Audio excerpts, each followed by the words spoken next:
स्वागत है आप सभी का हमारे YouTube चैनल नर्सिंग ज्ञान कोश में।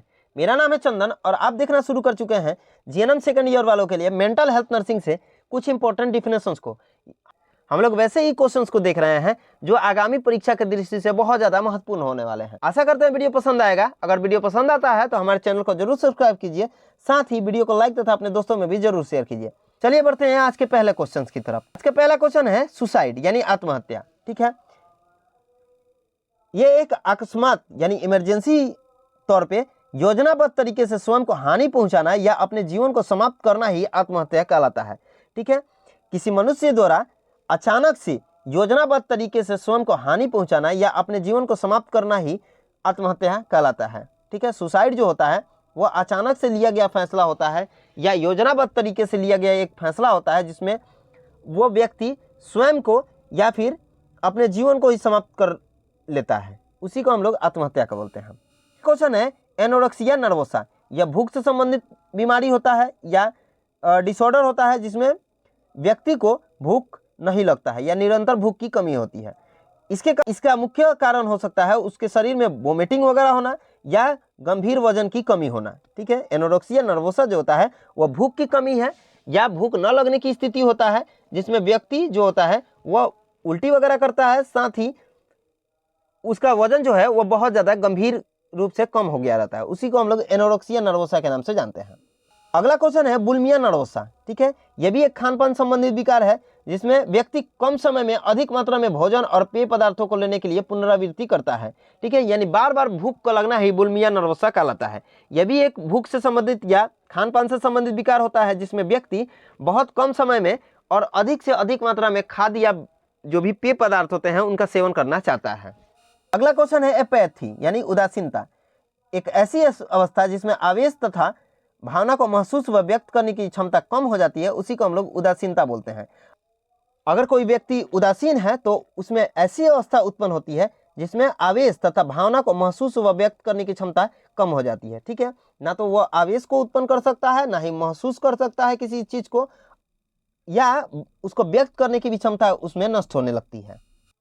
अगला क्वेश्चन है हेल्यूसिनेशन। ठीक है, हेल्यूसिनेशन किसी दर्शनीय उद्दीपक यानी स्टिमुलेटिंग में उपस्थित न रहते हुए भी वास्तविकता या बोध करवाना मिथ्या प्रत्यक्षण या भ्रम कहलाता है। ठीक, किसी चीज के झूठ होने के बावजूद भी अगर उसको वास्तविकता के तौर पे प्रदर्शित करते हैं तो उसी को हम लोग भ्रम बोलते हैं। ठीक है, क्वेश्चन है स्टपर। ठीक है, स्टपर व्यक्ति का लगभग बेहोशी की स्थिति में होने ही व्यामोह कहलाता है यानी स्टपर कहलाता है।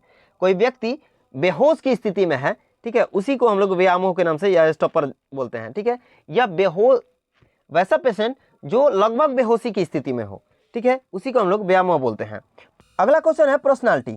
ठीक है, पर्सनालिटी जो होता है वह मनोदैहिक गुणों का गत्यात्मक संगठन होता है जिसमें व्यक्ति जो होता है अपने आसपास के वातावरण के प्रति अपूर्ण समायोजन बनाता है। ठीक है, या ठीक तरह से समायोजन नहीं कर पाता है, उसी को हम लोग व्यक्तित्व बोलते हैं। अगला क्वेश्चन है भ्रांति यानी इल्सन। ठीक है, व्यक्ति द्वारा वातावरण में उपस्थित वस्तु की गलत पहचान करना ही भ्रांति कहलाता है। अर्थात वैसे पेशेंट जो किसी चीज को गलत अर्थ निकाल ले या गलत समझ ले, उसी को हम लोग भ्रांति के नाम से या इल्सन बोलते हैं। जैसे रस्सी को सांप समझना। स्मृति लोप या एमनेसिया। ठीक है, यह याददाश्त के संबंधित एक रोग होता है जिसमें कोई व्यक्ति पूर्ण रूप से या फिर अपूर्ण रूप से अपनी जो याददाश्त है या स्मृति है उसको खो देता है, जिससे उसके जीवन में पीछे जो घटनाएं घटित हुई होती हैं उसके बारे में उसको कुछ याद नहीं रहता है, उसी को हम लोग एमनेसिया के नाम से जानते हैं। अगला क्वेश्चन है आईडी। ठीक है, आईडी यह मनुष्य के नैसर्गिक सहज वृत्ति और व्यक्तित्व की संरचना को प्रकट करता है। यह अचेतन स्तर पर काम करता है। इसमें खुशी या आनंद के सिद्धांत के रूप में भी जाना जाता है।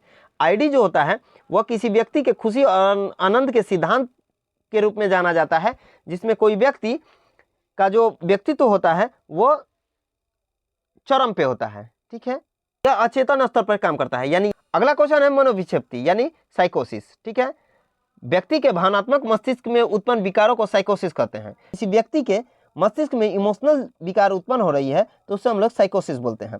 इसमें सामाजिक संबंध प्रभावित होते हैं तथा विचार में अनियमितता आती है। ठीक है, जो साइकोसिस पेशेंट होते हैं उनमें भावनात्मक विकार उत्पन्न होते हैं या बहुत ज़्यादा भावनात्मक रूप से जो विकार होती हैं वो उत्पन्न होती हैं, जिसके कारण उसके जो सामाजिक संबंध है वो प्रभावित होती हैं, साथ ही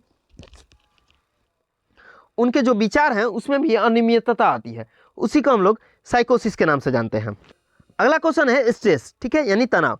यह एक चिंता उत्पन्न करने वाली अवस्था होती है जिसकी उत्पत्ति व्यक्ति के जीवन में उसकी सामंजस्य यानी एडजस्टमेंट क्षमताओं से ज़्यादा जिम्मेदारियां व घटनाओं के कारण बनती है। अगर एक्सिस मात्रा में जिम्मेवारियां मिल जाए, ठीक है, या कोई घटना घटित हो जाए तो उसके कारण वह व्यक्ति स्ट्रेस फील करता है या उसके कारण उसके शरीर में तनाव उत्पन्न होना शुरू होता है। यह एक मानसिक स्थिति होती है जिसमें व्यक्ति किसी बाह्य या आंतरिक खतरा होने पर महसूस करता है। तनाव जो होता है वह किसी व्यक्ति के आंतरिक या बाह्य खतरा महसूस होने पर उत्पन्न होता है, ठीक है। अगर कोई पेशेंट अत्यधिक मात्रा में पीछे घटित हुई घटनाओं को सोचना शुरू कर दे या उसके शरीर पे बहुत ज़्यादा जिम्मेवारियां आ जाएं या तनाव उत्पन्न हो जाए, तब हम लोग स्ट्रेस के नाम से जानते हैं। अगला क्वेश्चन है अंतर्दृष्टि यानी इनसाइट, ठीक है। व्यक्ति को अपने मानसिक स्थिति के प्रति दृष्टिकोण ही अंतर्दृष्टि कहलाती है। यानी किसी व्यक्ति के अपने खुद के मानसिक स्थिति का अवलोकन करना ही अंतर्दृष्टि यानी इनसाइट के नाम से जाना जाता है। आज के लिए बस इतना ही। आशा करते हैं वीडियो पसंद आया होगा। अगर वीडियो पसंद आया है तो हमारे चैनल को जरूर सब्सक्राइब कीजिए, साथ ही वीडियो को लाइक तथा अपने दोस्तों में भी जरूर शेयर कीजिए।